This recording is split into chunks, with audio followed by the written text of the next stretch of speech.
Es una lechuga.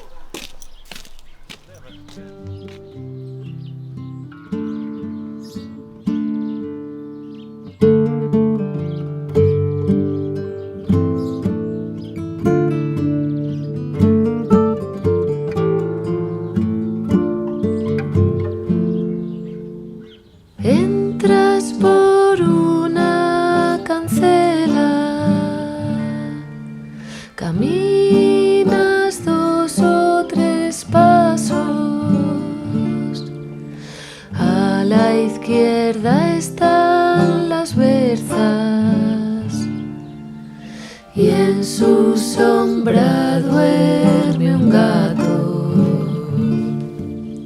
Cerca las tiernas judías, entre cebollas y ajos, por donde pasean las gallinas, picando entre los hierbajos.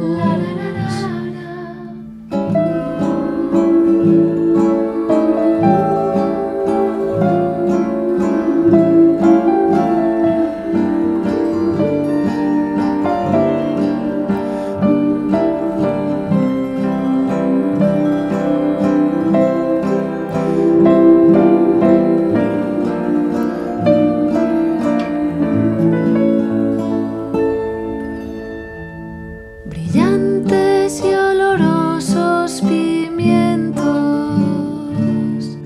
herramientas en un saco de cemento, tomates que saben a gloria